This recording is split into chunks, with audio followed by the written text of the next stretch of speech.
we come live with a scene outside of the loading zone on the back of the Tacoma Dome. Yukio Kushinaga, McClancy is standing there with a couple of her security that are normally around her, ones that she has hired, not local yokels. These are two that seem to wear black, tight-knit beanie hats that cover up their ears, matching their almost tactical BDUs they wear when on the job. It's not long before an expensive rental car pulls up. A driver gets out and opens up the rear door for Armand von Kraus to climb out, followed by his wife, Esmeralda. Yukio nods in his direction, but continues waiting where she stands. Yukio Kushinaga, McClancy, good evening, Mr. von Kraus. Ammon nods in return. Armand von Kraus, I do hope you will alert me as to when these other owners arrive tonight. She smiles. Yukio Kushinaga, McClancy, I've been instructed to do so. Blaze is inside, getting the show production started. You will both be informed as soon as they have arrived. However, know that they have issued their own orders for when they arrive via messenger. I am to only tell you that they are here, not who they are. But they are ready to make their introductions to the crowd and the TV audience, as well as yourself as soon as they are here. Armand doesn't look to be happy about that, but he seems to realize he has to accept it. Armand von Kraus, good. We'll be waiting for word that they're here. The von Krauses both head inside, leaving Yukio and her security guards waiting. It then cuts to the show's opening graphic. Live from the Tacoma Dome. Tacoma, Washington. The camera comes on with a shot of the live crowd in the Tacoma Dome in Tacoma, Washington. As pyro goes off around the stage area, Violet Orlandi's cover of Black Sabbath's War Pig starts to play through the arena. Generals gathered in their masses. Just like witches at black masses. Evil minds that plot destruction. Sorcerer of Death's construction. In the fields, the bodies burning. As the war machine keeps turning. Death and hatred to mankind. Poisoning their brainwashed minds. Oh Lord, yeah. Politicians hide themselves away. They only started the war. Why should they go out to fight? They leave that role to the poor, yeah. Time will tell on their power minds. Making war just for fun. Treating people just like pawns in chess.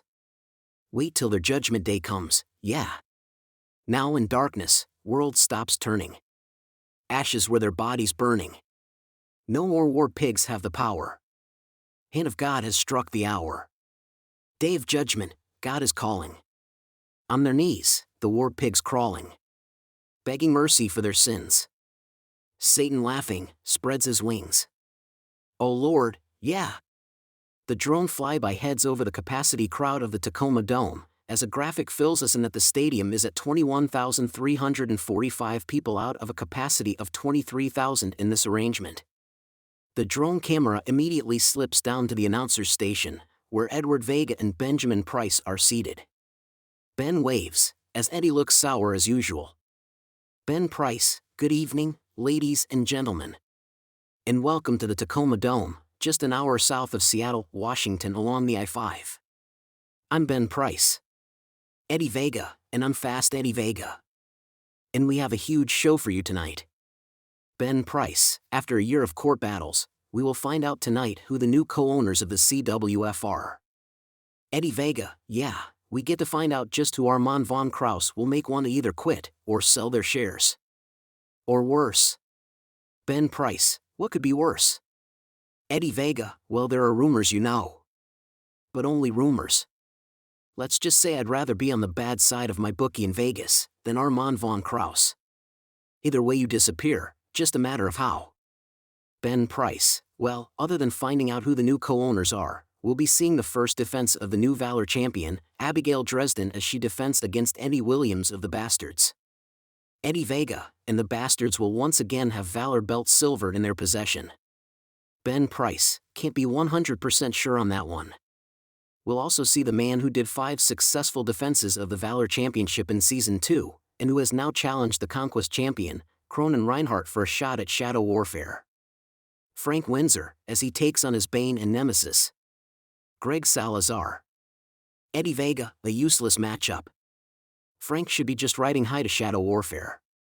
Why are they throwing Cronin Reinhardt's new buddy and stablemate in his way? Ben Price, why not? Isn't that how it usually goes? Although there is the fact that every other time they face each other, Greg Salazar has been on the winning side of the equation. Eddie Vega, yeah. We're also going to see Monster Mammoth take on Father Nathan in a battle of the big men. Ben Price, that's going to be a slobber knocker. Father Nathan says he can finish that match with one punch. We're also going to see Mad Morales take on Larry Lansdowne. Both of them are so far undefeated. One of them will leave the ring with that streak broken tonight. Eddie Vega, and will be starting it off with Apathy and Steve Murdoch. Ben Price, Murdoch got the bad end of Monster Mammoth on episode 2 of Vanguard, where the hardcore went to where it might have been even too much for him. Eddie Vega, we'll see. Seems he's sworn off hardcore matches for a bit. But it's in his blood. He's like Valora Salinas, hardcore wrestling is in his blood. Ben Price, well, let's get tonight's show started.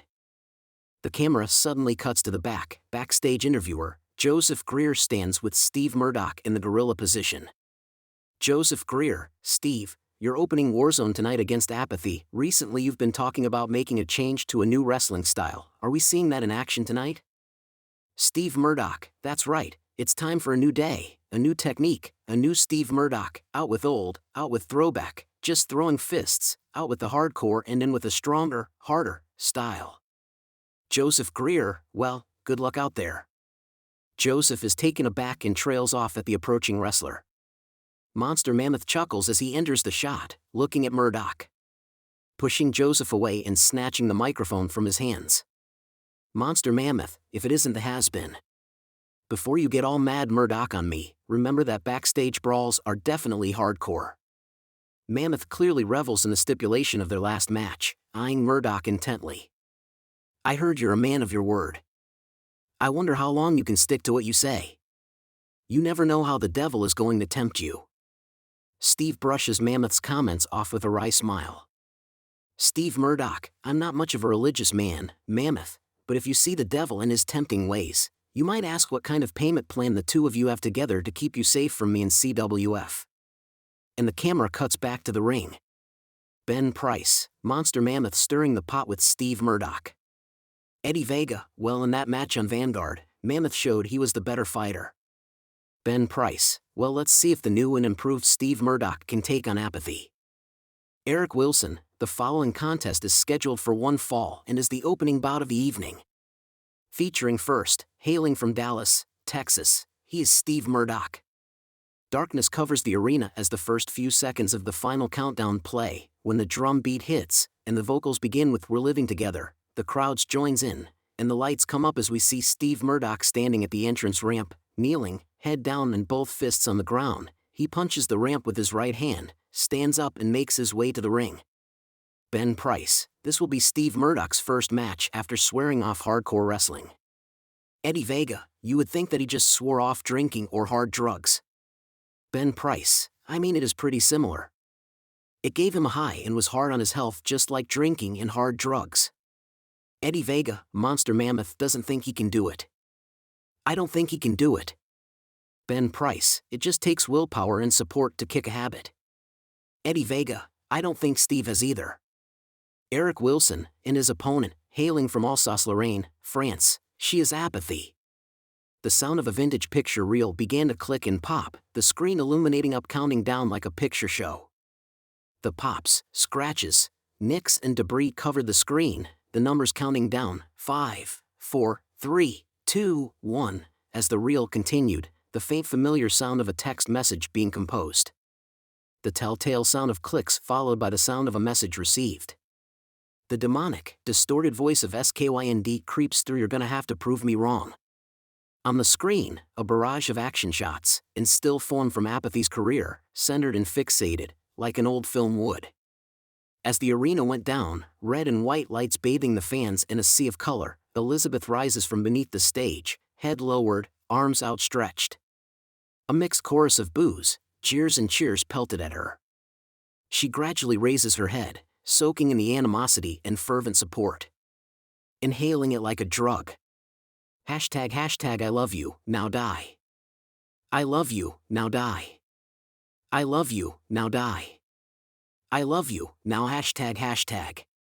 As the heavy bass kicks in and the words of the chorus reverberate through the arena, she snaps her head up, a cocky self-assured smirk creeping across her lips as she saunters her way to the ring, casually engaging towards the fans, either encouraging more of their venomous verbal harassment or acknowledging the respect and adoration from her legions and devotees, basking in the glow. Hashtag go, in your truck and drive in a parking lot. Do it early, do it now. Do it early, do it now. Go, just park and sit there in your car. It will take 20 minutes. It will take 20 minutes. Hashtag go, in your truck and drive in a parking lot. Do it early, do it now.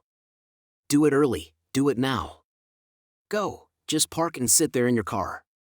It will take 20 minutes. It will take 20 minutes. Hashtag.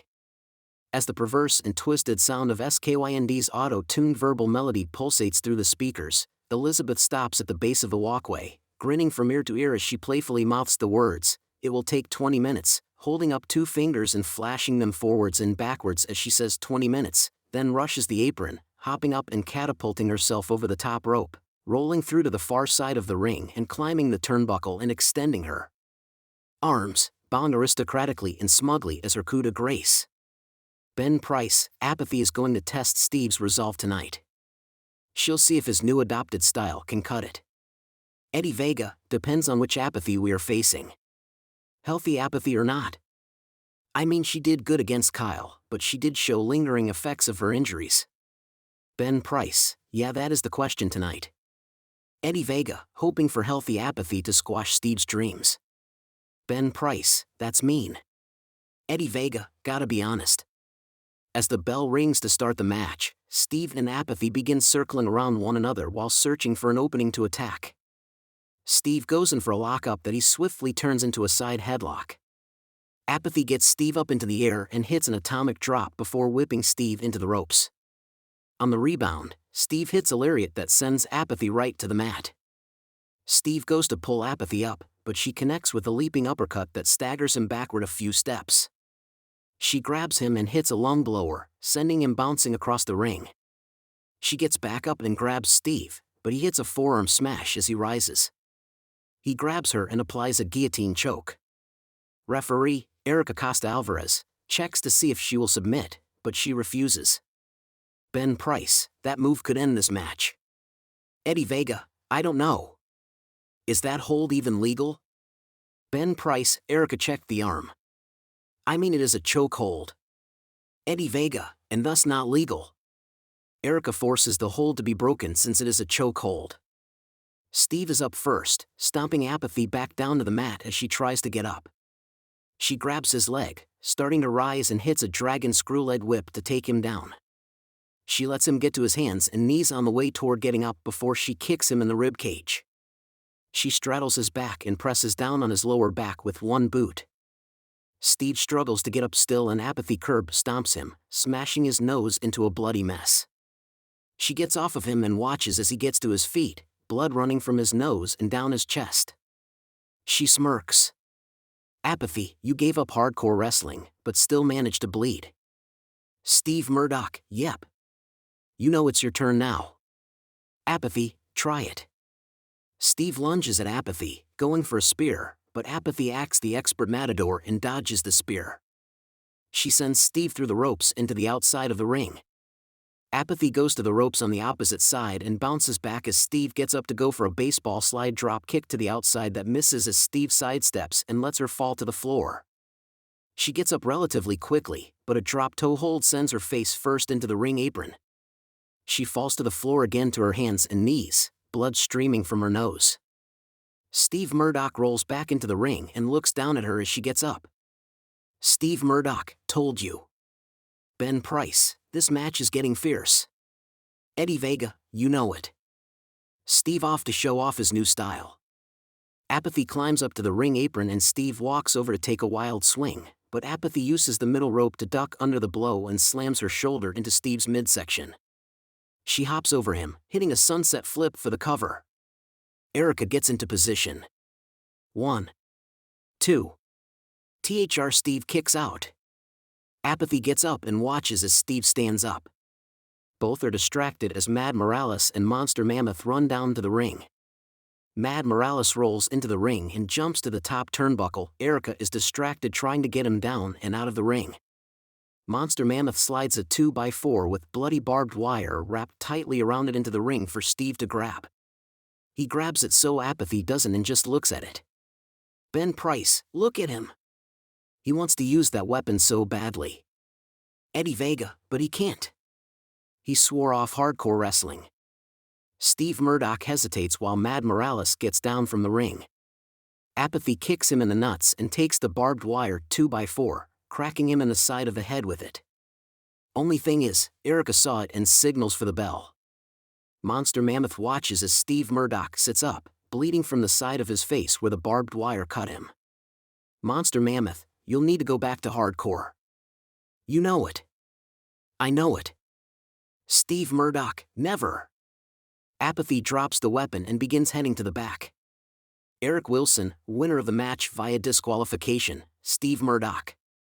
Steve gets up to his feet and glares down at Monster Mammoth. Steve Murdoch, you gonna come into the ring and let me show you how strong my new style is?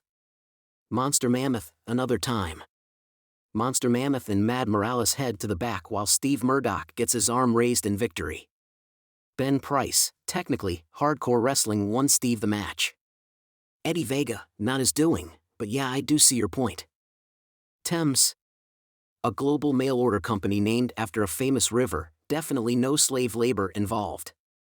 Ben Price, welcome back to the CWF's Warzone from the Tacoma Dome. We're getting closer to finding out who the new co-owners are, but first, let's go to the ring for Mad Morales and the Paragon Larry Lansdowne. Eddie Vega, the Root Chaser. Ben Price, the what? Eddie Vega, you probably don't want to know. Eric Wilson, the following contest is scheduled for one fall. Featuring first the challenger, hailing from Norfolk, Virginia, he is the Daredevil Mad Morales. As King Scar by Scarlxr hits the arena darkens as the lights switch to a strobing red. As all the lights start to merge into one as it slowly goes up the ramp, it shows Morales, hands crossed under his navel and his head down. As the song hits the 28-second mark, the lights strobe on beat, as Morales hits a new pose each time until jumping and landing at the final strobe at 37 seconds. He then vibes out to the song, moving with a bounce on beat, rocking out with fans who join into his grunge aesthetic, jeering and taunting fans who boo or show dissatisfaction to his antics. He pauses at the ring and leaps and slides horizontal under the ring before kipping up with his index fingers pointed like horns on his head, holding the stance for a few seconds before climbing the opposite turnbuckle and pointing one finger like a horn on his head and one into the sky. Ben Price, you know, I have to wonder if there's been more chaos outside of the ring since Armand forbade it. Eddie Vega, sounds about right. Eric Wilson, and his opponent, hailing from Melbourne, Australia, he is Paragon Larry Lansdowne. The lights in the arena dim, as the loud beginning of My Name is Thunder begins. A few flashing white lights go off around the roof and stage as the tempo builds up.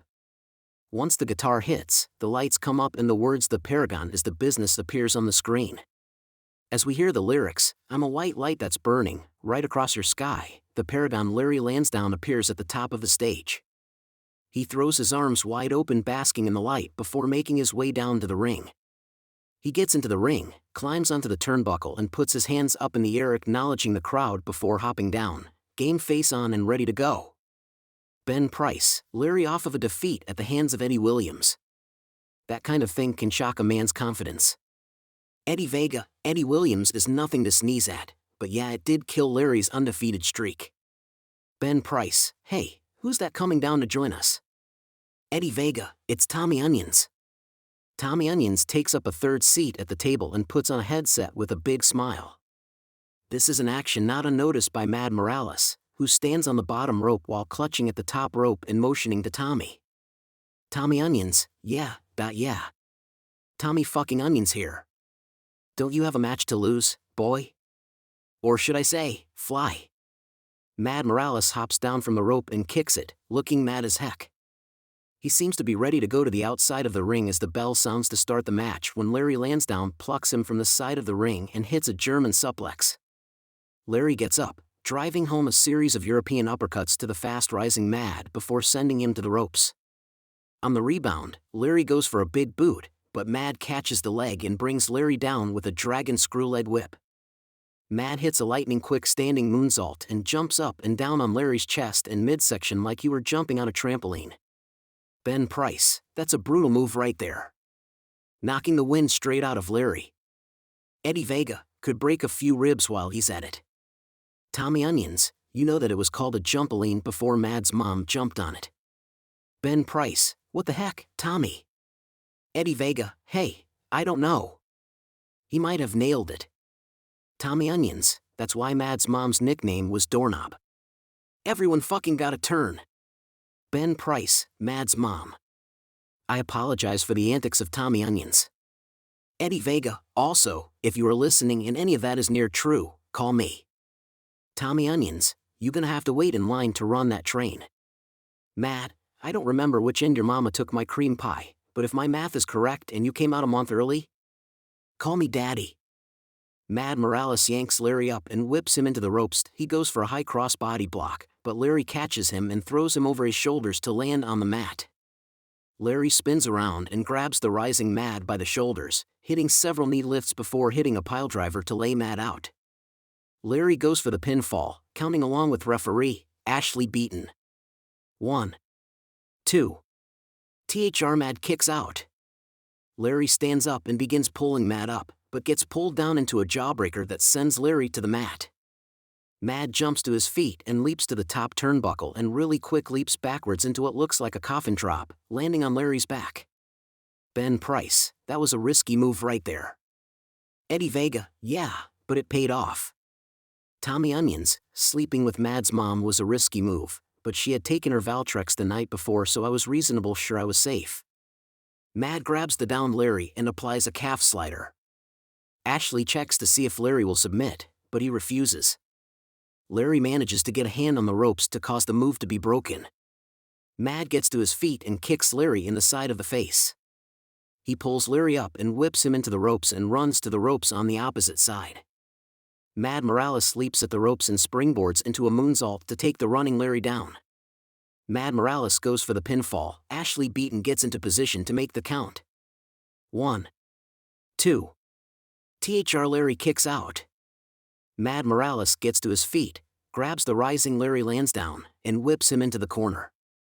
He follows with a leaping avalanche into the corner before lifting Larry up to sit him on the top turnbuckle.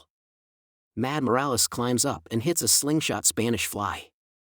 Mad then climbs to the top rope, and once he gets balanced on the top turnbuckle, proceeds to taunt the booing crowd with his fingers up like horns on the top of his head. He goes for the corkscrew moonsault when Larry rolls out of the way for Mad to slam into the mat. Ben Price, no one home on that one. Eddie Vega, probably shouldn't have gone so high risk. Tommy Onions, you know who else is high risk? Mad's mom. Larry gets to his feet and grabs Mad, hitting a pump handle slam. Mad starts to get right back up, but Larry knees him in the side of the face to send him crumpling back to the mat. Larry pulls Mad back up and goes for a powerbomb, but Mad throws a few punches Larry's way to stun him and hits a Hurricane Rana. Larry starts to get up, but catches a standing moonsault axe kick to the shoulder that sends him right back down to the mat. Mad stands by the downed Larry and does a backflip knee drop to the small of Larry's back. Mad pulls Larry up and hits a stunner, rolling backwards and completing the motion for the Devil's Lair finishing move. It doesn't take Larry long to realize that he's been defeated and he taps out. Mad considers holding onto the move after the bell, but releases after Ashley Beaton threatens to reverse the decision. Ben Price, Mad Morales with the victory tonight. Eddie Vega, it's surprising that he managed to get by Larry Lansdowne. Tommy Onions, it's not shocking. Mad Morales knows how to work it. He learned from his mom, who could work a pole like a pro. Oh hello. Mad Morales is down at the ringside table with both hands on the table and in the face of Tommy Onions. Mad Morales, you got something to say now? Tommy Onions, you know I do, bucko. This time though, I'll let my hands talk. While Mad's hands are on the table, Tommy reaches over lightning quick and backhands Mad across the face. Tommy Onions, that's for your mama scraping my dick with her teeth. Mad Morales, the fuck you just say? Mad looks ready to jump over the table when Tommy raises a restraining hand. Tommy Onions, ah, ah, ah. You could get fired for hitting me. Mad Morales, and? Tommy Onions, look. Your mom is here. Mad Morales knows better, but looks anyway. Tommy throws the headset at him and runs through the crowd. Mad sets the headset down and shakes his head. Mad Morales, oh, he'll pay for that shit. Mad Morales heads down to the back and then Larry Lansdowne does the same. Fed UPS day or night. For when you need it there right TF now. The show comes back from a commercial, and Eric Wilson is waiting in the ring. The announcers come up, audio only. Ben Price, well it's that time. I'm told we're going to have the two new co-owners of the CWF revealed right now. Eddie Vega, oh, and we're all chomping at the bit here. Let's let Eric Wilson get us set up, and then do the big reveal. This is like Christmas. Eric Wilson, ladies and gentlemen. It is the moment you have all been hearing about. It is time to reveal to the world who the two new co-owners of the CWF are. Allow me to introduce first, the commissioner of the CWF. Hailing from Phoenix, Arizona. He is Blaze McClancy. Blaze walks out as Straight Out of Line by Godsmack starts to play. He's all business tonight, heading to the ring, clipboard in one hand, held at his hip. He power walks all the way down to the ring, occasionally remembering to clap a fan's hand, but he's wanting to get this over with. He climbs the stairs up into the ring, taking a microphone from an attendant at ringside, and then steps over to stand next to Eric Wilson. Eric Wilson, and now, let's bring out the president and owner, co-owner of the CWF, hailing from Cologne, Germany. This is Armand von Kraus. Circus Apocalypse by Vermilion Lies starts to play as Armand steps out from the back. He hesitates for a moment and lights up one of his signature Egyptian cigarettes. The crowd's reaction is mostly boos. Ben Price, the reign of tyranny is over. After tonight, von Kraus has to work with others.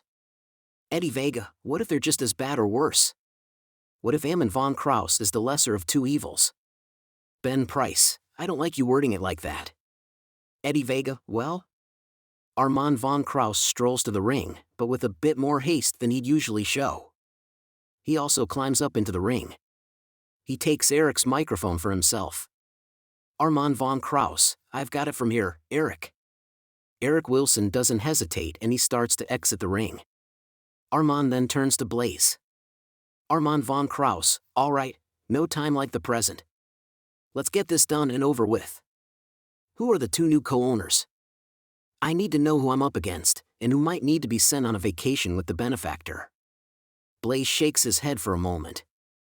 Blaze starts to speak, but Armand cuts him off.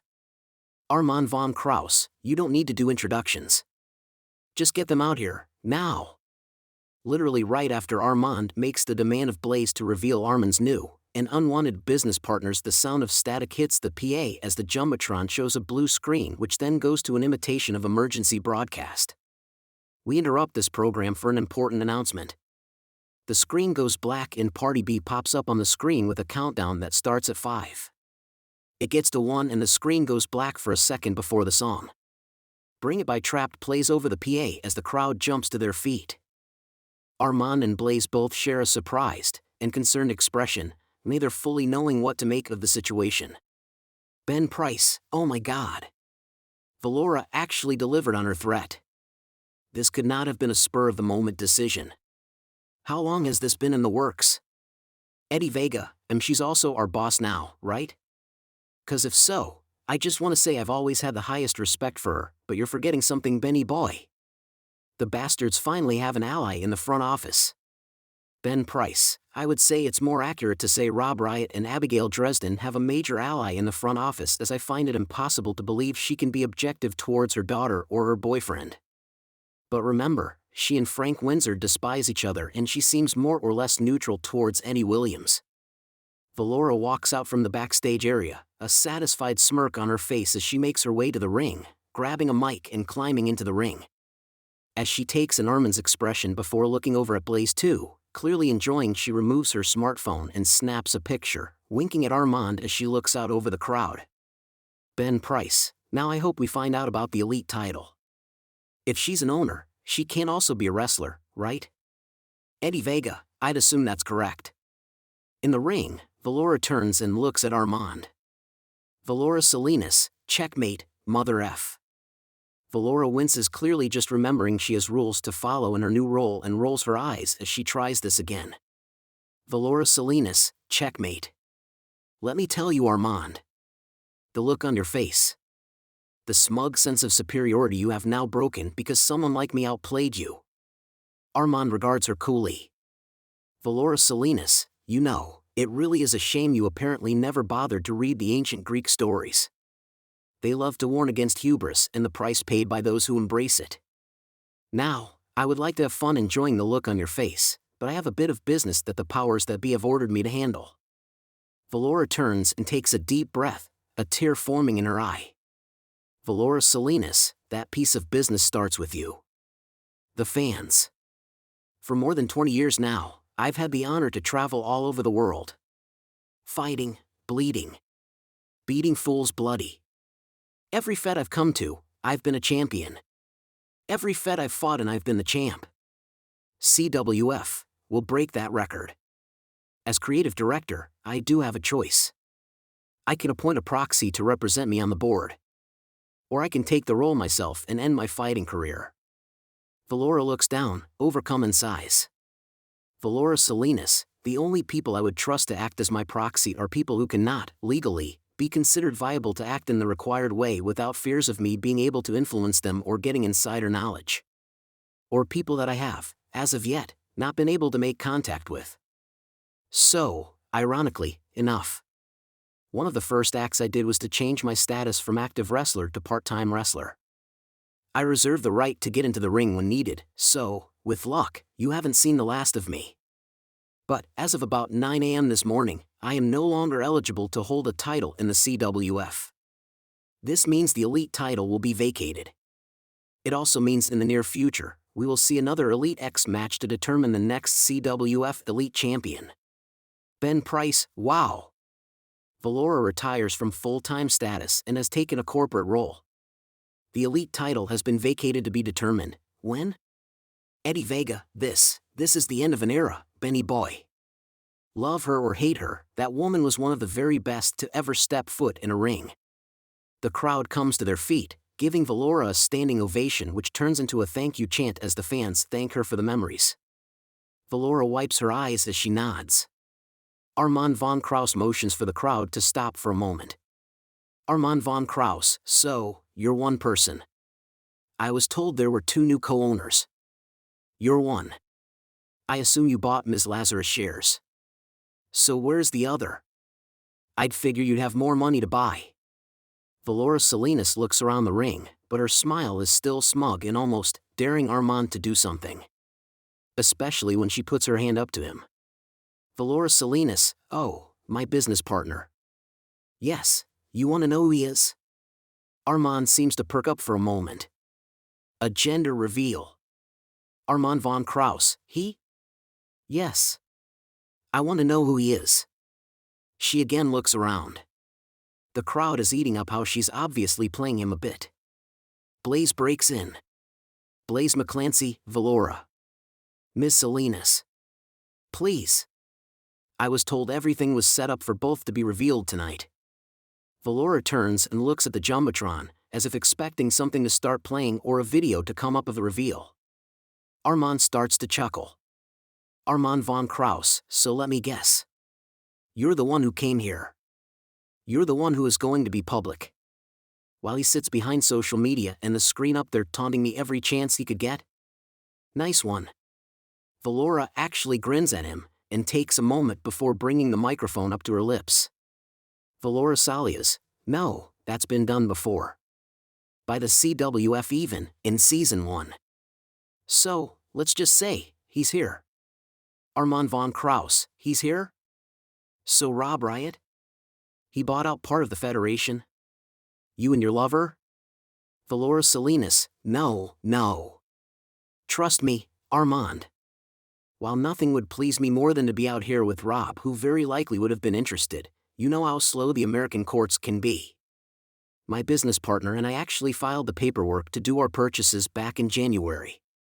Besides, the lawyers were pretty adamant that after you bought your part, the other parts needed to be kept by United States citizens, otherwise even more fucking paperwork would be needed. C. The previous owners of these shares were Americans. Lucky you, since Rob tells me you stole a company from him, I'm sure he would have relished returning the favor.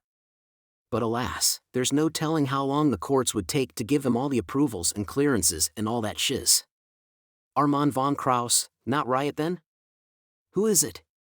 And where is he? Why didn't he come in with you? Valora Salinas, that's easy, Armand. He's been here. He's been here since the doors opened out front and started letting the fans, now in their seats listening to us, into the building. In fact, when I was on the phone with him earlier, he was maybe within the first 20 people who were in line to come in. Armand starts to look around, maybe a bit of paranoia forming. Valora Salinas, oh, no need to worry. Neither of us is jumping your shit tonight. See, in my new position, I'm going to be in charge of how things are going on the show. My concentration is the people in the back and being a filter between you and them. But, him? He recognizes my passion for that, so his will be to deal with the rest of how the show is run, that includes being more in tune with the fans. The people who ultimately are who we rely on to ensure this company is succeeding. Blaze starts looking around as well. Armand von Kraus, well, how about now he reveals himself? Who is it that I might need to send on a vacation soon? Valora Salinas, that a demand? He is an equal partner to yourself. Armand shakes his head but then takes a moment to collect himself. Armand von Kraus, fine, I'd like to ask the other owner to reveal themselves, and come join us in the ring. Please. Valora Salinas, see, that wasn't so hard, was it? Well, you got music. Blaze got music. I got music. Only fair if he does. Valora turns to look at the stage area. Valora Salinas, would the guy operating the soundboard please play track number 42? The lights suddenly dim down. Suddenly the opening riff of Stabbing Westward Save Yourself starts to play.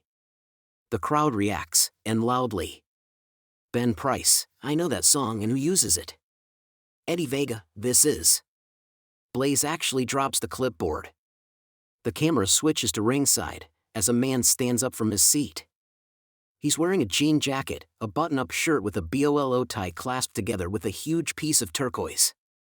He puts a black cowboy hat with a snake skin band onto his head, as he then starts to walk towards an opening in the ringside barricades. Ben Price, that's him.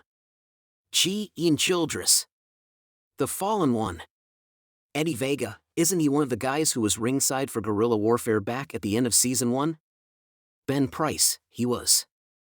As he walks past the announcer's table, he picks up his own microphone and then climbs the ring steps in the corner. He slips between the ropes and then walks over to join the group. He reaches out a hand to Armand, offering him a shake. Armand seems to know who this person is, just as much as the crowd does. Armand von Kraus, Jeffrey. Ben Price, well, von Kraus trying to stir something up right away. Eddie Vega, I don't get it. Ben Price, the G&G Ian Childress is for Jeffrey. Eddie Vega, ooh. Ian Childress, oh, come on Armand. I'm here to work with you. I'm not Rob Riot who would be out here gloating that he got one over you and he now owned part of the Federation. You know I've supported CWF since the start. We could have already been working together, but I wasn't available for the job Blaze took up. So come on, to working together. And please, my friends and acquaintances call me Ian. Armand moves slowly but takes the man's hand and shakes it. Armand von Kraus, very well, Ian. Ian Childress, now, to introduce myself to those who might not know me. My name is Ian Childress. I've been involved in the wrestling industry for almost 30 years. I started as the first Tetsuo Oni. The prototype. Then I was the Fallen 1 foot in a film where I had a nice little career and held many titles and other accolades.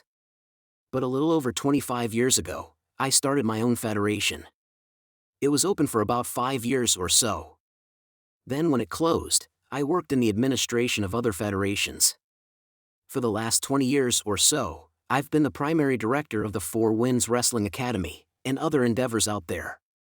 But that's a fast track on who I am.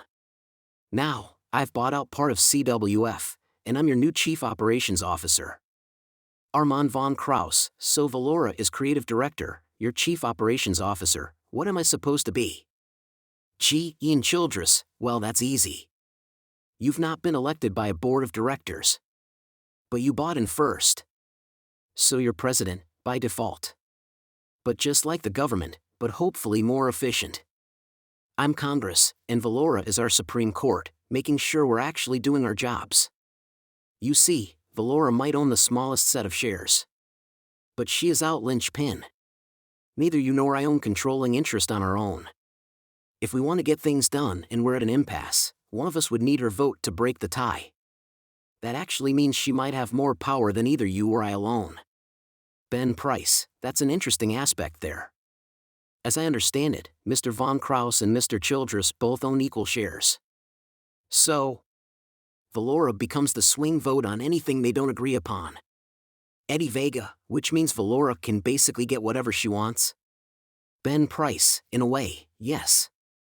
Armand nods, looking between both of them. Gee, Ian Childress, although, I have to add in something here really quick. I am a busy person as you know, and well, I have some other things for CWF and something else I'm taking the lead on. So I need to take care of something really quick. Ian pulls a small manila envelope out of his jacket's inner pocket and hands it to Blaise McClancy. Gee, Ian Childress, Blaise, you're my cousin by marriage, and the sub-director of the academy. So you know I trust you. One thing that others have complained about is that you didn't have any real power around here. Now, you've already agreed to stay on as commissioner to help with the transition, but I need you for something else, if I'm not here. You are my proxy. If I'm not available, your word is the same as mine. And since I have a big project that the CWF will be part of, you might be using that proxyship a lot.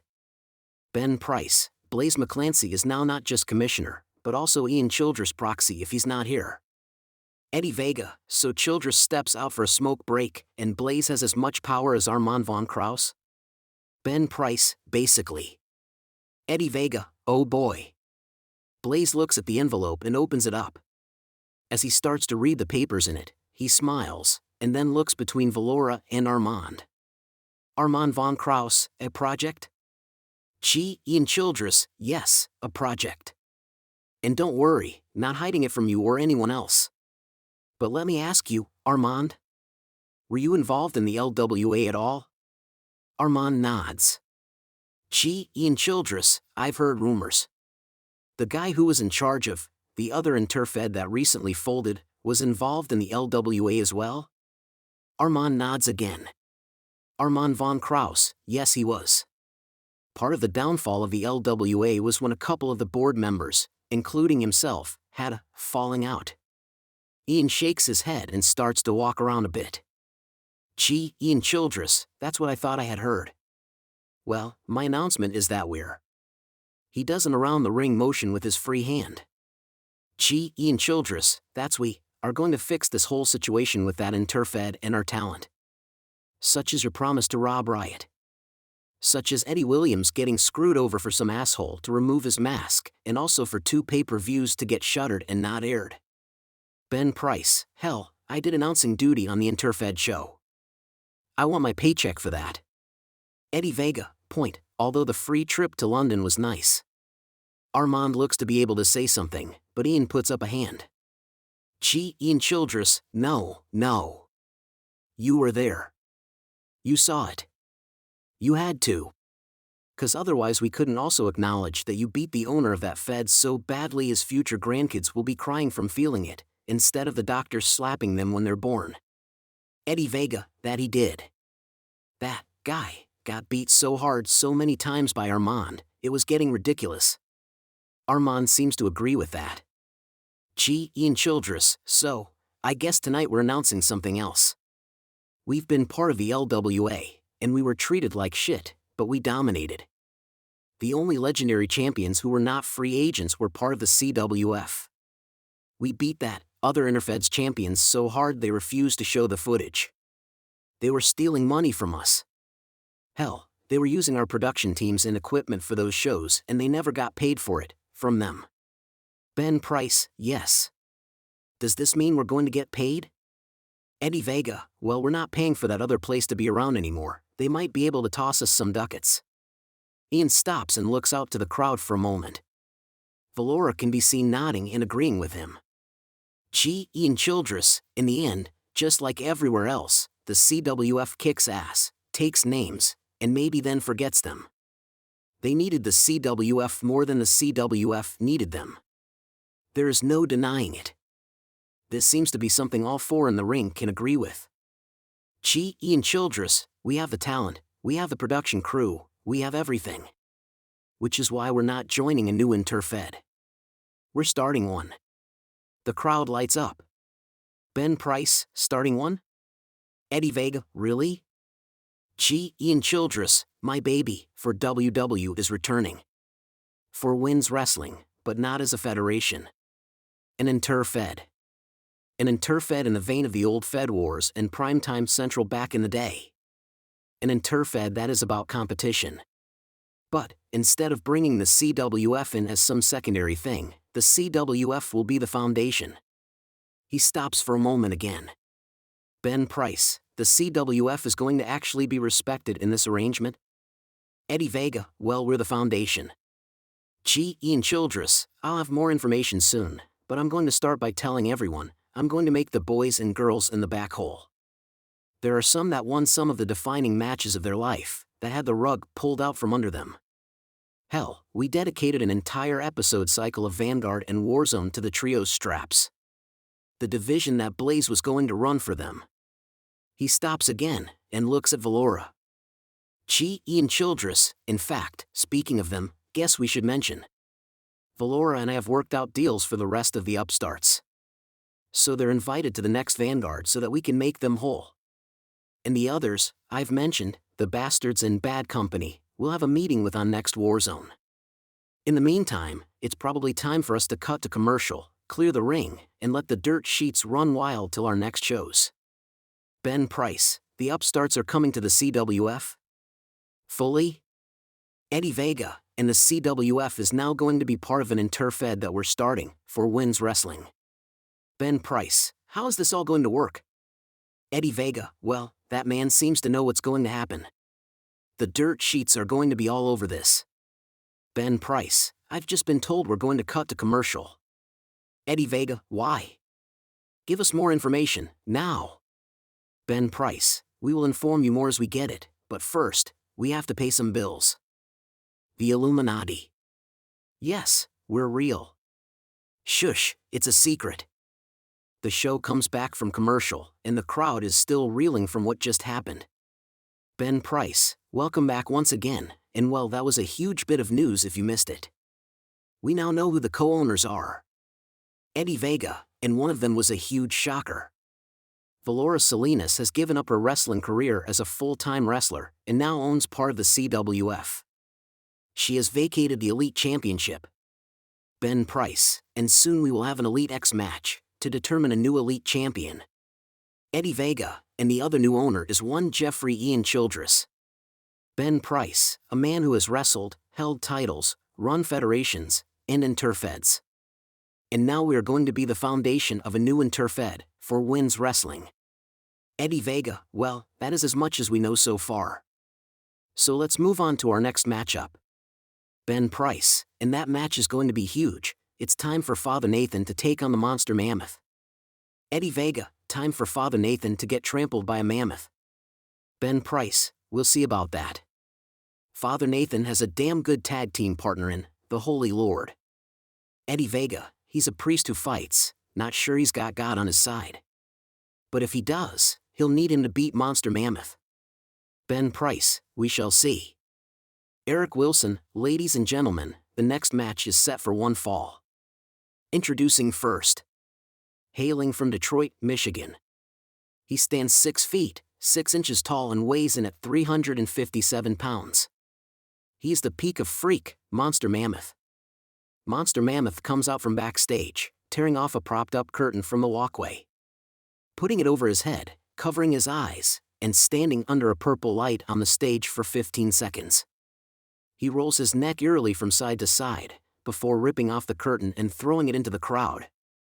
He points to himself while walking down the ramp, pointing his thumbs at himself and gesturing to his person. With an intimidating expression, he gets close to the barricades on both sides and shakes them with his hands, spitting and snarling like a dog before hitting his own head once against the steel steps. Putting his arms to the sky and dragging them towards his chest slowly and with much anticipation, before climbing up the steps and wiping his boots on the apron. Monster Mammoth steps over the top rope, holding it down with his strength, and then gets to the center of the ring. He climbs up on the turnbuckle's middle rope and flexes for the crowd, hopping down from the spot and jogging around the ring once, acting as if every boo is only further motivation. Ben Price, and well, here comes the big fecker as Nathan termed him. Still no idea what that is supposed to mean. Eddie Vega, big fucker. And Nathan isn't lying, that man is. Definitely someone I would prefer to not have to fight. He's a big angry man and I'm reliably informed that such things are bad for my health. Eric Wilson, and introducing his opponent, hailing from Dublin, Ireland. He stands 6 feet, 3 inches tall and weighs in at 265 pounds. He is Father Nathan O'Connell. The lights in the arena dim and a mist begins to form and Nathan seems to emerge from it as he walks out and pauses at the top of the entryway, looking over the crowd briefly, taking in the cheers before settling his gaze on the ring, narrowing his eyes and points to his opponent, walking at a slow and measured pace, making his way to the ring, climbing in and throwing a few warm-up punches from his corner as he prepares for the fight. Ben Price, Father Nathan, definitely all business here tonight. Also, no small fry himself. Eddie Vega, yeah, though to be fair, he looks small when compared to Mammoth. Ashley Beaton waits for Eric Wilson to get clear of the ring and then she calls for the bell. Ding! Ding! Nathan drops into a boxing stance and throws 3 left jabs at Mammoth. Mammoth makes no effort at all to dodge the punches seeming to barely faze him. Before he can finish the combo, Mammoth makes it over to Nathan and hits a headbutt, which staggers the Irishman, and then Mammoth nails the man with a haymaker that sends Nathan toppling to the mat. Nathan starts to get up but Mammoth jumps and stomps on Nathan's right hand, causing the Irish veteran wrestler to cry out and shake his hand. Ben Price, and Mammoth seems intent on using his size advantage here as he literally walked through a few punches from Nathan before sending the man to the mat and then stomped on his hand, apparently looking to take Nathan's heart punch away from him. Eddie Vega, well, Nathan did make it clear that he only needs 1 punch to win the match. Can't really blame Mammoth for looking to remove that as an option. Mammoth again stomps on Nathan's hand before dragging the man to his feet. Nathan fires a left-handed punch that hits Mammoth in the chest and doesn't faze Mammoth, but Nathan shakes his hand a bit and locks his eyes on the chest of Mammoth, looking to his opponent and nodding as he shakes his hand in the air again. Mammoth throws another haymaker but Nathan sees the punch coming well in advance and ducks and weaves around, hitting a European uppercut. Nathan then grabs Mammoth and plants him on the mat with a belly-to-belly suplex, taking a mounted position and raining down a few punches before getting to his feet and stomping right on Mammoth's chest, causing the man to groan in pain, rolling on the mat. Ben Price, Nathan fighting back a bit here, but that punch to the chest must have landed wrong as it seems Nathan perhaps hurt his wrist or hand in hitting it. And likewise, after the belly-to-belly, Nathan stomping on the chest seemed to hurt Mammoth more than you might expect. Eddie Vega, I don't think it's very Christian to kick a man when he's down. I'm just saying. Ben Price, but stomping on his hands is okay? Eddie Vega, yeah, I'll allow that. Mammoth rolls over and begins to try and get up, and Nathan cuts him off with a soccer-style kick to Mammoth's ribs, following this up with a double axe handle smash to the back. Mammoth pushes up to his feet and grabs Nathan, hitting him with a headbutt, then another headbutt, and then whips Nathan into the ropes. Mammoth then runs to the ropes and both he and Nathan rebound off the ropes and charge each other, both jumping and hitting each other with clotheslines and both crashing to the mat. Ashley Beaton looks between the 2 fighters, both of whom look like they've been in a car wreck, and begins counting. 1, 2, 3. Ben Price, my God, fans. The ring seemed to shake, those 2 men hit each other so hard. Referee Ashley Beaton has begun the 10 count. Eddie Vega, those 2 men were going full speed with momentum. 4, 5. Nathan and Mammoth begin to stir as the crowd cheers and claps and stomps to encourage the fighters to get up. Nathan and Mammoth get to their feet at about the same time and Ashley Beaton restarts the fight. Ben Price, well fans, both fighters seem to have recovered from that brutal collision and we're going to have more action to bring you. Eddie Vega, assuming the ring can hold them. Nathan and Mammoth lock up in a collar and elbow tie-up, both men exchanging knee lifts to the gut of their opponent. Mammoth headbutts Nathan, who responds by headbutting Mammoth right back as the two continue to struggle for an advantage. Nathan hits Mammoth with a knee to the gut and tries to whip him into the ropes, but Mammoth reverses and sends Nathan into the ropes. Nathan rebounds off the ropes and charges towards Mammoth, jumping up and hitting the man in the face with a jumping front kick that sends Mammoth down to the mat and bringing the crowd to their feet cheering. Ben Price, broke kick there by Nathan. He might have begun his fighting training as a boxer, but Nathan put the boots to his opponent as well. Eddie Vega, good thing Mammoth has that mask on. Even if it doesn't protect him from damage, no one can see his face, so any damage to his face can't be seen. Mammoth gets to a knee and shakes his head. Nathan rebounds off the ropes and charges towards Mammoth, but Mammoth charges forward and nearly spears Nathan out of his boots, causing the crowd to let out an "Oh." Mammoth covers Nathan, then breaks the cover himself before a 1 count, pulling Nathan up to a sitting position. Monster Mammoth, not done with you yet, choir boy. Mammoth pulls Nathan up to his feet and whips him into the ropes and then catches Nathan as he comes back off the rebound with a big boot that sends Nathan to the mat, and then, keeping that foot in the air, Mammoth jumps into the air and hits Nathan with a big leg drop. He rounds out his offense by stomping on each of Nathan's hands and fingers again. Ben Price, Mammoth really has a plan tonight, as he's working overtime to try and eliminate Nathan's heart punch as a threat. Eddie Vega, well, let's hope he has other ways to end a fight then. Mammoth grabs Nathan's right hand and squeezes, trying to crush the hand. Nathan grits his teeth as he fights back, punching Mammoth in the gut a couple of times, then hits a European uppercut, the uppercut causing Mammoth to let go of Nathan's hand as the blow knocks him back a step.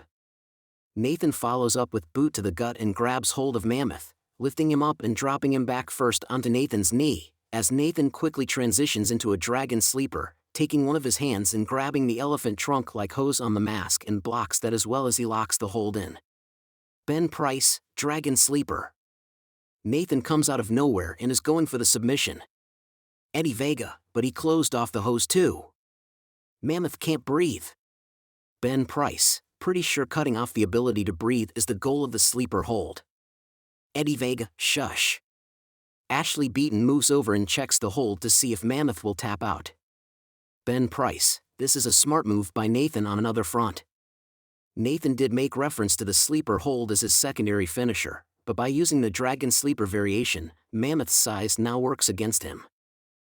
Eddie Vega, one way of looking at it. That's also a lot of weight to balance on his knee. Ashley continues to check in Mammoth struggles and Nathan continues to keep the hold locked in. After a time, his movements slow and finally stop. Ben Price, oh no, fans. Mammoth might have blacked out, here.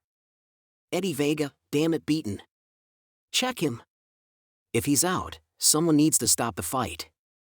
Bet-Aon raises Mammoth's arm and drops it, it falls with no resistance. Ashley counts out. Ashley Beaton, 1. She raises his hand a second time and drops it, and again it falls. Ashley Beaton, 2. Ben Price, one more time and this match ends. Eddie Vega, thanks Captain Obvious. Ashley Beaton checks the hand, lifting it up and it drops. Ashley calls for the bell and orders Nathan to release Mammoth, which he does. Ding! Ding! Nathan stands up and makes the sign of the cross over his fallen opponent. Eric Wilson, ladies and gentlemen, the winner, by submission, Nathan O'Connell. Ben Price, Father Nathan picks up the win, and I feel sorry for whoever has to help get Mammoth out of the ring. Eddie Vega, I'm reminded of a quote from one of my favorite movies, which I will slightly paraphrase here to fit the situation. I do not envy Mammoth or the headache he will have when he regains consciousness, but until then, I hope he sleeps well and dreams of large women. Armand von Kraus is walking through the men's locker room. He has his smartphone in hand and is looking around. He walks toward the showers. Armand von Kraus, Larry? Larry Lansdowne? As he gets closer to the showers, he hears Larry, in a woman's voice. Larry Lansdowne, oh wow. You're beautiful. Woman, oh I know, darling. Just use me as you will and give me what I desire most. Before Larry can respond to that, Armand bursts onto the scene. He's recognized the woman's voice as Esmeralda von Krauss, his wife. He sees that Larry Lansdowne and Esmeralda von Krauss are nude and entwined in the showers, hot, steamy water raining on them both. Armand von Krauss, Esmeralda. Come. Esmeralda smiles darkly and walks over to Armand's side. Armand looks at Larry, murder in his eyes.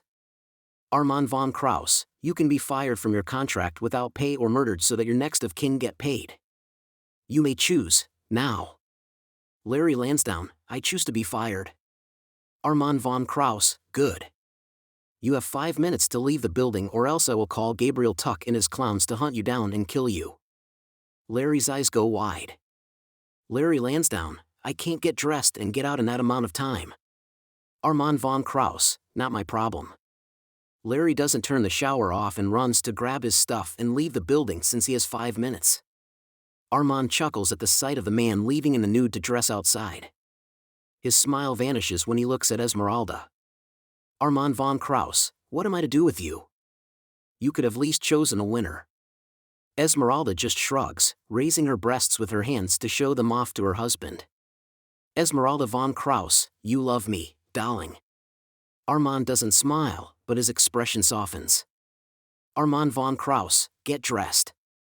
We have a show to run. Especially now that I have business partners to also work around. Eddie Vega, wait, did he just fire Larry Lansdowne? Ben Price, for cheating with his wife? Seems fitting. Eddie gives Ben a look but doesn't say anything. Looks like old wounds open for a moment. Ben Price, let's go to a commercial. Where your stalkers can follow, but can't post, because we want their personal data, not their opinions. Face twatter. Validating the verified. The show comes back and it looks like things have settled after that last bit. Ben Price, well, another one bites the dust as Larry Lansdowne not only lost his match earlier, but now lost his job. Eddie Vega, and he had to do the walk of shame, man. Didn't look like he got a finish before then either.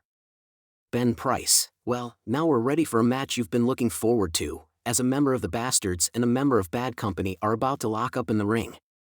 Eddie Vega, and it's not main event time yet, so that means my favorite bastard, the #1 contender for the Conquest Championship and the tag team titles. Frank F.N. Windsor. Cameras pan around the sea of anxious people who are cheering loudly at the showing of respect towards the Bastards. Suddenly, the cheering explodes as the loudspeakers crackle, all attention devoted to these very special proceedings. A large British flag unfolds from the rafters and hangs majestically over the ring area, each ear expecting to hear the music of Frank Windsor. The big screen started to show all sorts of British iconic sights. Children playing in the streets, football matches, police in the streets. The first few bars of Hello by Adele blares out before it seamlessly mixes into Welcome to the Circus by Five Finger Death Punch. Brilliant silver strobe lights flash through the arena as rainbow-colored confetti falls from the rafters. The screen now goes to show footage of Frank in his silver Mercedes convertible cruising the streets of Bradford, Yorkshire. Eric Wilson, introducing at this time, hailing from Bradford, Yorkshire, England. He is weighing in at 222 pounds. He is accompanied to the ring by his associate Sean Bean. This is Frank Windsor. The curtains at the top of the rampway are pushed open and they emerge. The fans give a mixed reaction as Frank pushes through the curtains dressed in his leopard print fur coat with Sean Bean just behind him. Natalia Santiago and Finn Corbin walk through the curtains after them. Frank saunters down the rampway, eyeing the crowd. Finn and Natalia enter the ring. Windsor exhales slowly as he looks at his team in the ring before smiling and acknowledging the fans in attendance with a royal wave. He reaches the ringside area and uses the stairs to ascend onto the apron. Looking around momentarily, Windsor mounts the turnbuckle adjacent to the stairs, resting his left foot on the top rope.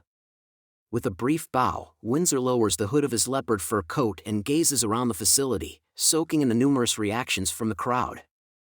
Upon listening to their calls and looking over at his associates, Windsor hops down into the ring and takes off his fur coat and hands it to Finn. He then stands and looks up at the rampway waiting for his opponent. Eric Wilson, and his opponent.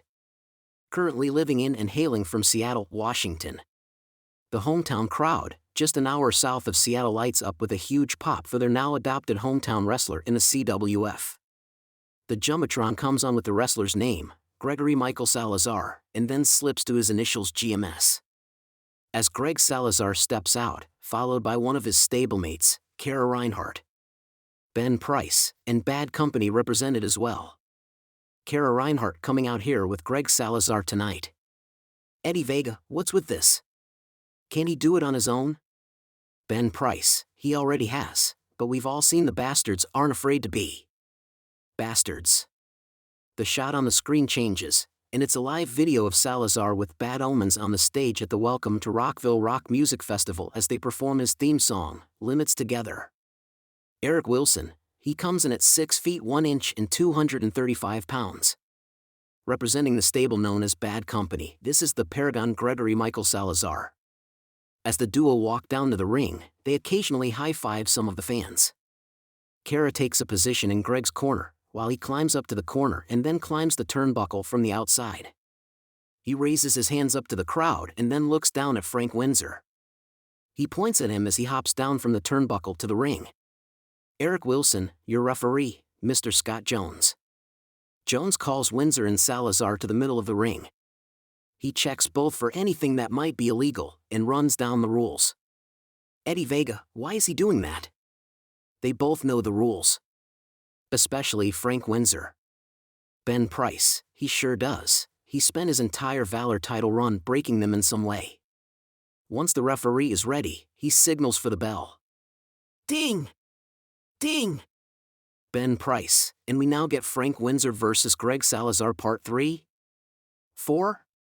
Eddie Vega, Urban Warfare was the first time these two have been in the ring together, and Cronin Reinhardt and Greg Salazar ganged up on him.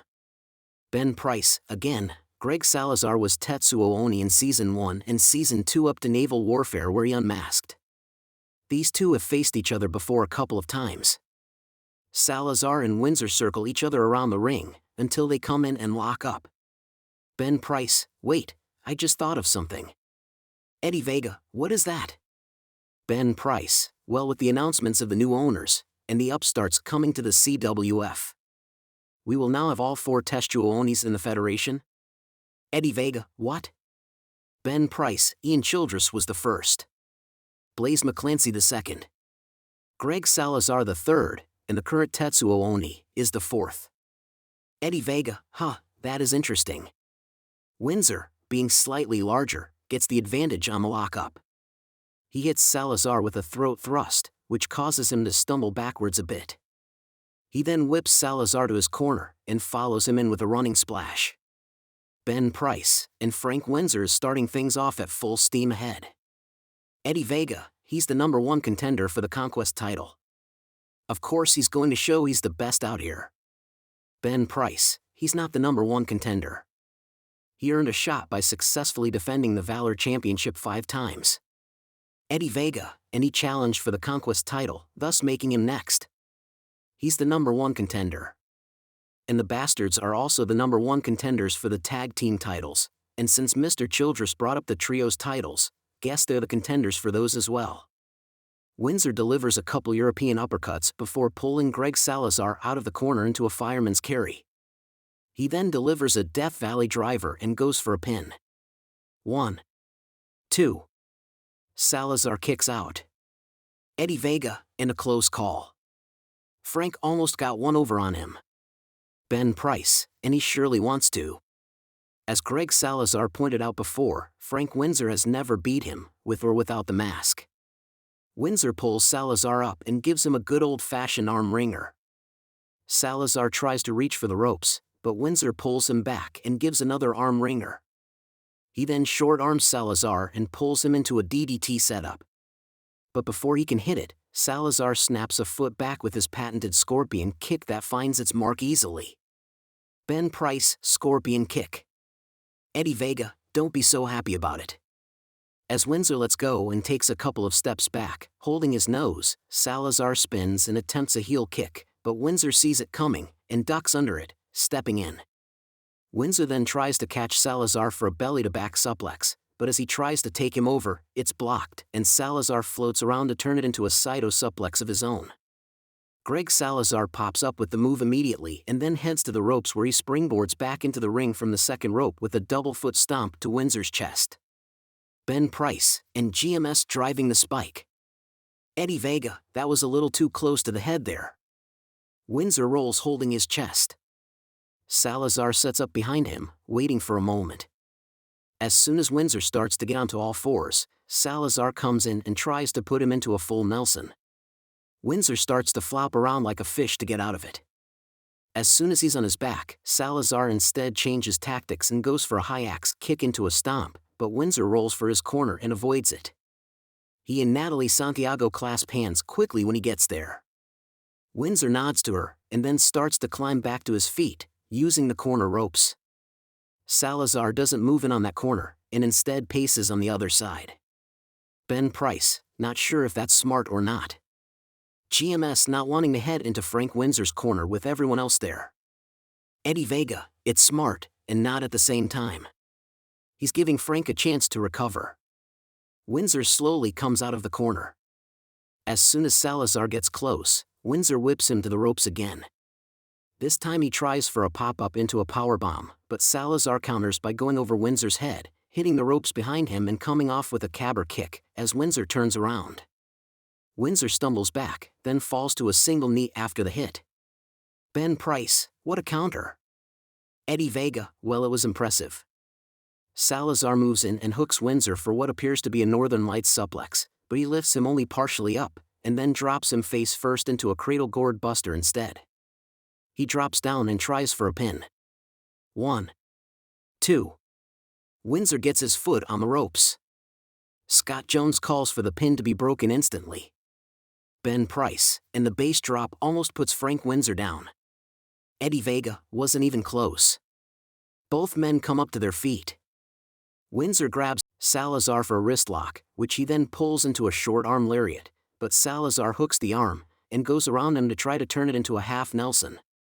Again, Windsor flops randomly, breaking the hold and then runs for the ropes. He comes off and tries for a spear. The spear hits, but when both men go down, Salazar locks on a front face lock and tries to grapevine his legs around Windsor's body. Ben Price, he hit the spear, but it's going to cost him. Windsor brings his hands up and pushes them up against Greg Salazar's chin with one hand and then starts to deliver hammer-style fists to his opponent's chest and chin. He finally scores one that causes Salazar to let go. Eddie Vega, that's it, Frank. Both men scramble up to their feet. Windsor grabs Salazar and whips him to his corner. Salazar goes to try to move out of the corner right away, but Natalie Santiago reaches up and grabs his foot for a quick trip. Salazar stumbles on it as Windsor comes in. Kara Reinhart quickly heads around the ring, causing Santiago to back off and hide behind Finn. Ben Price and Natalie Santiago cheats for Windsor. Eddie Vega, run Natalie, don't let that beast of a woman get you. As Salazar stumbled in the ring, Windsor comes in and kicks him into the midsection. He then pulls him in for a butterfly setup and attempts to pick him up into a double underhook piledriver. Salazar blocks it and gets put back down. He goes for a scorpion kick, but this time Windsor moves his head. Eddie Vega, yeah, you don't get Frank Windsor with that twice. The dodge apparently loosened the hold, as Salazar drops down to his knee and delivers what looks like a martial arts-style punch to Windsor's thigh. Windsor steps back and grabs his thigh as the Charlie horse sets in. Salazar then comes up and delivers a knee to Windsor's face.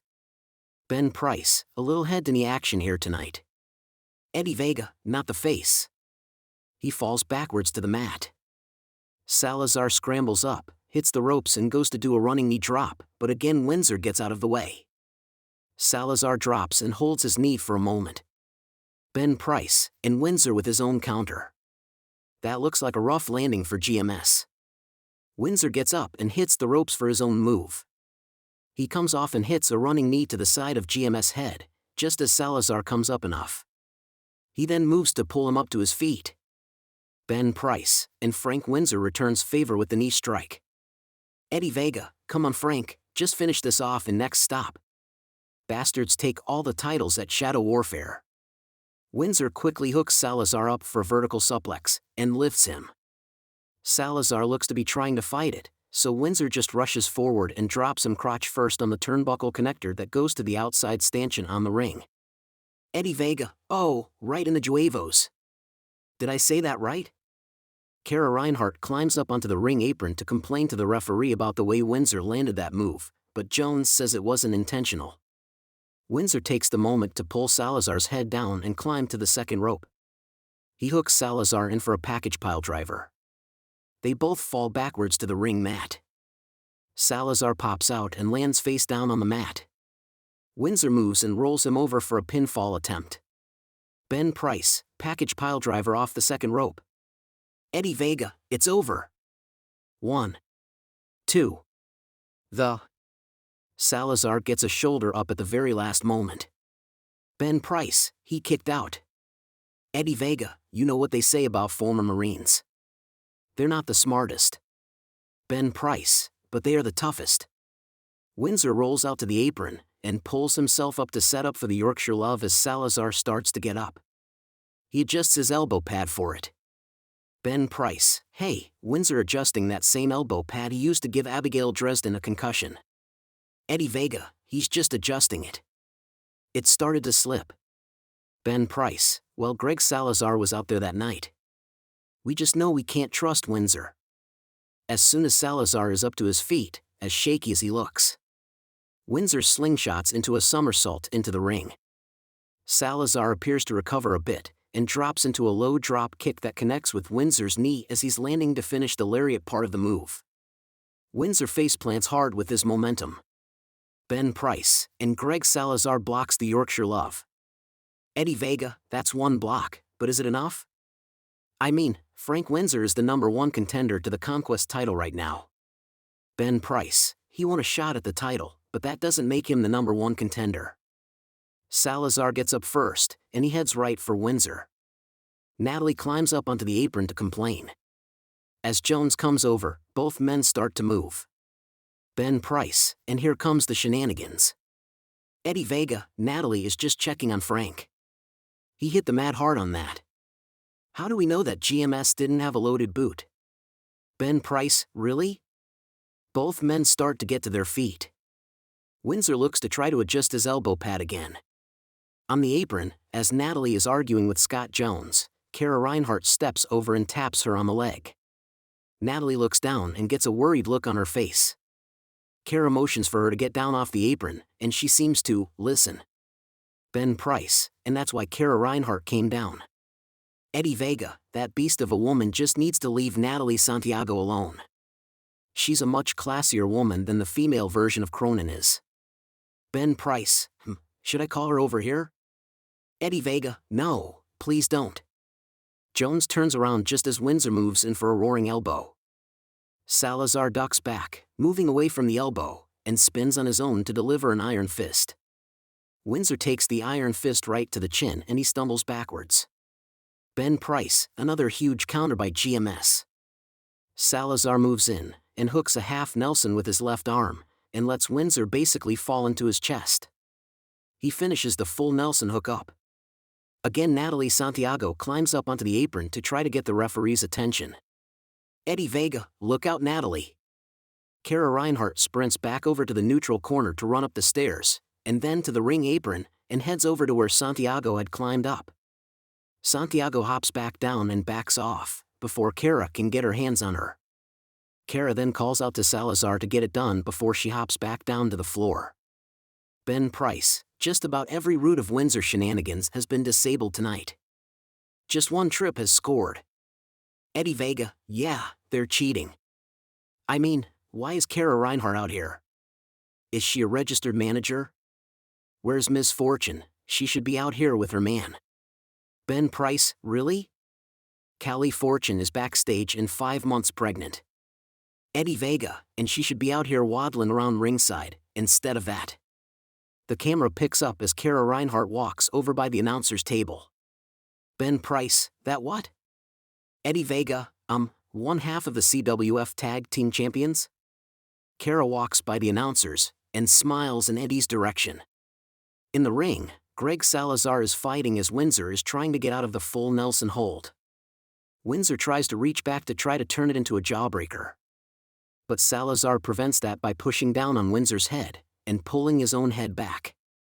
Until he suddenly slams his head forward, hitting the back of Windsor's head. Ben Price, and that's it. Eddie Vega, shouldn't that be illegal? He gave Aaron Hunter a concussion with that a while back. Salazar pulls back again for another headbutt, and then follows through with one more. Salazar then pulls Windsor up straight, sets up and slams him down, face first, with the memento mori. Ben Price, memento mori. Eddie Vega, is that Spanish? Ben Price, what? It's Latin. It means remember we die. Eddie Vega was just asking, because he's Mexican. Ben Price, I'm not even going there. Salazar rolls Windsor over and goes for the pinfall, hooking his leg. 1, 2, 3. Windsor twists his body at a second too late. Ding! Ding! Ding! Ben Price, and Frank Windsor goes down again to Greg Salazar. Eddie Vega, because he cheated. Ben Price, how?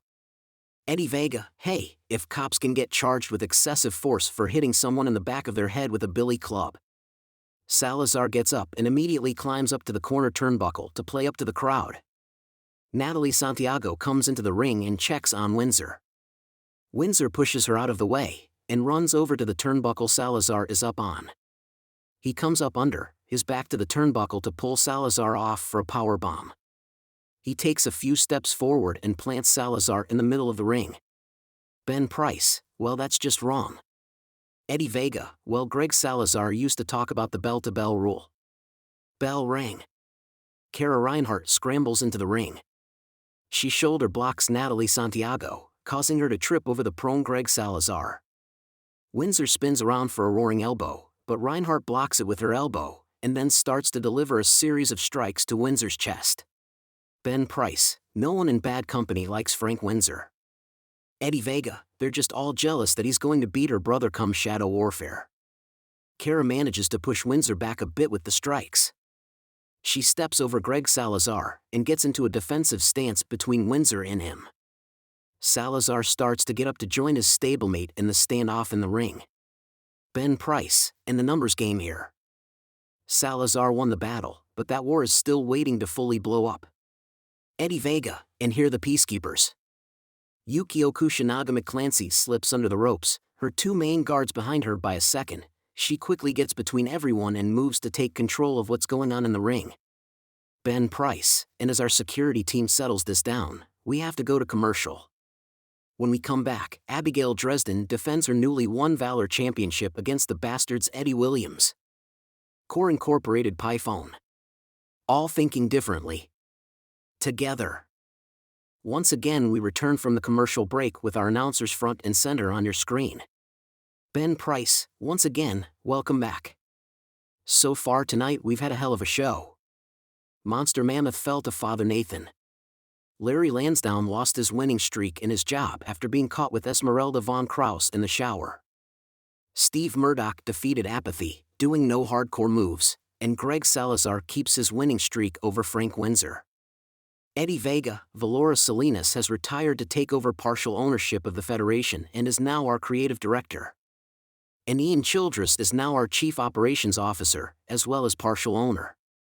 Ben Price, things are changing and now it's time for our main event, as the daughter of our new creative director will be defending her newly won Valor Championship against another of the Bastards. Eddie Williams.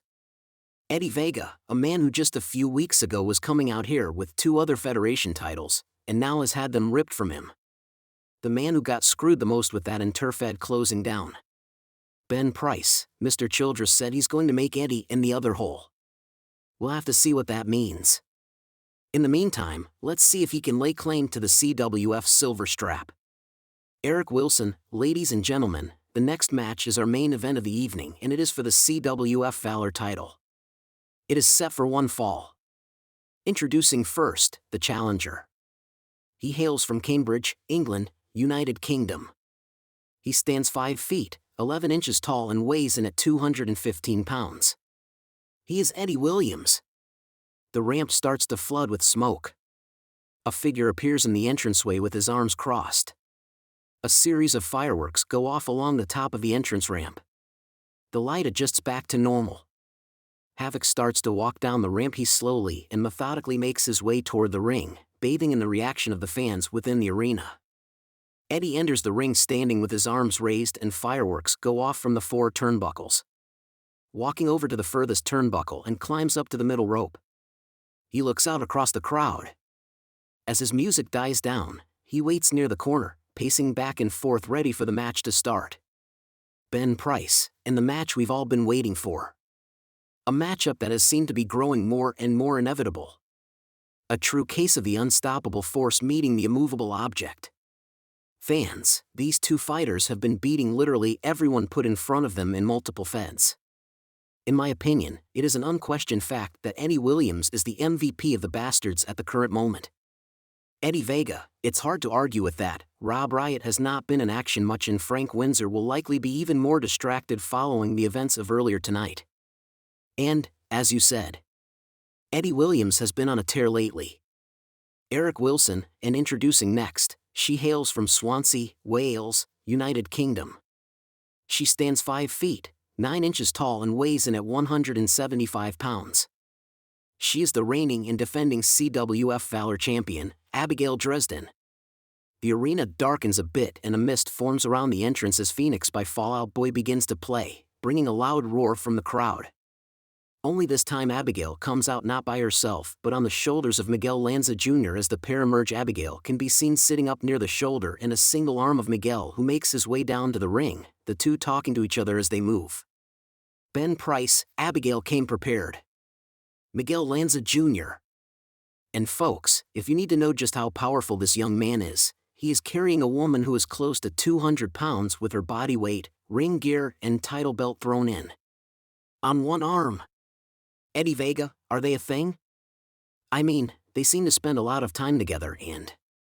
Ben Price, well, I'm not going to speculate on romantic pairings here, that's a dangerous task, also a fact that has no impact on things. Having said that, Miguel and Abigail seem to have more of a brother-sister relationship if anything. Eddie Vega, hey, Benny boy. Don't look now, but you just speculated on their relationship. Miguel and Abigail reach ringside and Abigail steps from Miguel to the ring apron and jumps over the ropes into the ring. As she reaches the middle of the ring, she removes her belt and holds it up, pointing to it. Abigail Dresden, come and get it. If you can. Eddie Williams, rides over, princess. Time to teach you some respect for your betters. Abigail Dresden, if you were better than me, I might be intimidated.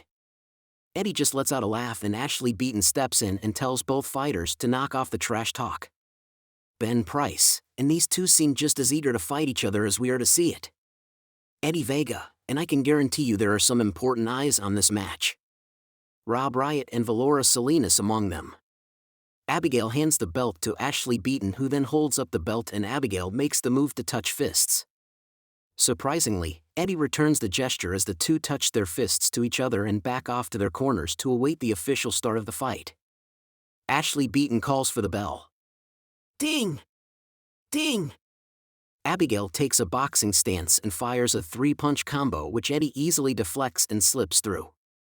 The two lock up in a collar and elbow tie-up and begin struggling for advantage.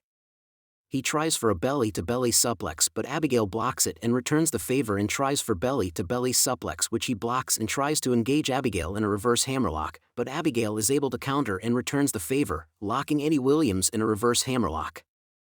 She tries to end with a suplex but Eddie Williams slips out of the hold and the two fighters end up facing each other as the crowd applauds the display of technical wrestling.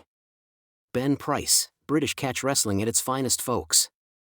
Eddie Williams tried to hit a perceived weakness in Abigail's style but she has clearly picked up some British-style wrestling. But who the hell is teaching her? Eddie Vega, maybe her father is teaching her some things in secret? Ben Price, I would rate that as technically possible, yet highly unlikely given the current relations between Abigail and the Bastards. More likely someone in the upstarts has some technical skill and Abigail is tweaking it on her own.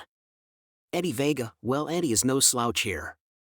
I mean, those two came out completely equal to each other. Eddie throws a punch that connects and rocks Abigail, knocking her back a couple of steps. Eddie charges in and tries for a clothesline, but Abigail drops down into a split-legged position, dodging the blow and rolls forward. She comes up to her feet and nails Eddie Williams with a textbook drop kick to the back that sends the man into the ropes. Abigail catches Eddie off the rebound and brings him to the mat with a hip toss. Ben Price, well, there is evidence of Valora's training right there. The split-legged drop into a roll is a vintage Valora move. Eddie Vega, I wouldn't count my fellow Eddie out just yet. Abigail tries to pull Eddie Williams up but is cut off with a punch to the gut and a European uppercut that knocks Abigail flat on her back. He pulls Abigail up to her feet and plants her on the mat with an overhead release belly-to-belly suplex and finishes off his offensive flurry with a running elbow drop. Eddie Williams pulls Abigail up to her feet and she counters into a small package. 1, 2. Ben Price, small package by Abigail, and she nearly picked up the win. Eddie Vega, not nearly. He kicked out after 2. Calm down, Benny boy. You also conveniently forgot Eddie Williams damn near KO'd Abigail. That's becoming a trend for her in one-on-one matches with the bastards. Knocked out cold. Ben Price, her mother is your boss now.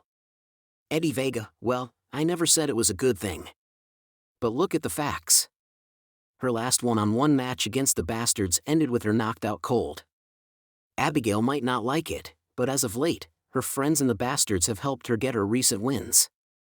Both fighters get to their feet and Abigail boots Eddie in the gut and sets him up as if for a powerbomb, but instead of slamming him to the mat, Abigail lifts him up into the gory special/stretch position, supporting his weight across her back as she walks to the center of the ring and bends the man back in half. Eddie actually crying out a bit as Abigail's version of Sarah Del Rey's gory stretch is locked in tight and Ashley Beaton checks for a submission. Eddie Williams, no. Ben Price, Abigail has locked in the Welsh stretch. Fans, as you can see, this is not a fun time for the recipient. Eddie Vega, no. Eddie's in trouble. Rob Riot. Frank Windsor. All hands on deck. Eddie holds out repeatedly, refusing to submit. As Abigail walks around the ring, working on his back and trying to get him to give up, one of his feet finds the ropes. Ashley Beaton sees this and calls for a break. Abigail rolls her eyes and breaks the hold, depositing Eddie Williams in a heap on the mat. Ben Price, Eddie Williams has found a way out and this chess match of a match continues. Pay attention, fans, these two are not just the future of the CWF. They are the present of the CWF. Eddie Vega, I can agree with that, these two are giving us all we expected and we don't have a winner yet. Which means there is more to come. Abigail pulls Eddie up and she tries for a belly-to-belly suplex, but Eddie cuts her off with a headbutt before slipping behind her and hitting a German suplex to bring Abigail to the mat. He climbs up to the turnbuckle and dives off, driving the elbow into Abigail, another move that gets a response from the crowd. Ben Price, Eddie is able to get behind Abigail and brings her to the mat with a German suplex and then follow that up with an elbow drop off the top turnbuckle as this back-and-forth chess match continues. Eddie Vega, I don't even want to think about what's going to have to be done to put an end to this match. Eddie rolls Abigail over and locks in a camel clutch, but uses his fingers to pull up on Abigail's mouth. Abigail cries out and tries to bite him, but he's able to keep that from happening as Ashley slides in. Ashley Beaton, what'd you say, Abigail? Do you give up? Abigail crawls and shakes her head no. Slowly but surely, she and Eddie fight as the crowd cheers and chants, willing Abigail to reach the ropes. Slowly but surely, Abigail reaches the ropes and grabs the ropes. Ashley calls for the break and Eddie waits until the just before the 5 count to break the hold, and this time it's Abigail who ends up in a heap on the mat. Ben Price, fans, I gotta tell you. I thought Frank Windsor was talking out of his ass when he said the Valor title was the top title. But between him running the gauntlet and defending it 5 times, the championship scramble, Ira Waters' defense, and now Abigail and Eddie Williams are raising the standard once more. Eddie Vega, well, I'm glad someone is finally giving Frank credit, but if I'm being honest, all of our singles belts are prestigious and holding any of them means you are among the elite of this business. Eddie walks over and pulls Abigail to her feet and Abigail cuts him off with 2 punches to the gut and a European uppercut that rocks Eddie's head back. Abigail tries to whip Eddie into the ropes, but he reverses it and sends her rebounding off of the ropes. He tries for a clothesline, but Abigail ducks under it and hits Eddie Williams with a Pele kick that knocks him into the ropes. Eddie Williams catches himself to stop him from tumbling over the ropes or rebounding off of them. He is successful in this, but as he advances off the ropes, he walks right into a super kick from Abigail that knocks him to the mat. Ben Price. Well, fans, she did spend a good amount of time training to be a soccer player, and she definitely has picked up some educated feet from that. Eddie Vega, credit to Eddie. If I took those 2 shots, I'm not sure I would know what day it is, let alone be able to fight. Abigail runs and rebounds off the ropes and builds up a head of steam, and as Eddie fights back to his feet, Abigail hits him and plants him with her flip piledriver, bringing a roar of approval from the crowd as Eddie jumps up to his feet from the blow and falls flat on his face, flare flop style. Ben Price, Swan Song. Swan Song. Abigail hits the Swan Song on Eddie Williams. She could have title defense #1 here. Eddie Vega, this girl just keeps lucking out. I don't know how one person can have things just seem to work out her way. Come on, Eddie. Kick out. Abigail takes a moment to play to the crowd, but Miguel points to Eddie and Abigail nods and slides in to make the cover. Ashley drops down to make the count. 1, 2, 3. Ding! Ding! Ben Price, it's over. Abigail has successfully defended her Valor title. That's 1 down and 4 more to go. Eddie Vega, how? How does this woman keep winning against the bastards? I want her tested for kryptonite. Eric Wilson, ladies and gentlemen, the winner, by pinfall and still the CWF Valor champion, Abigail Dresden. Ben Price, and we're running out of time. Eddie Vega, the upstarts have been asked to join us for next Vanguard, Bad Company, and the Bastards for Warzone to find out how they'll be made whole on the new 4 Winds Wrestling and Turf Ed that the CWF is not just a part of but also the foundation of. Ben Price, tune in next time when we bring you the episode for Cycle from Vancouver, British Columbia, Canada. And remember, both, #JoinTheConquest.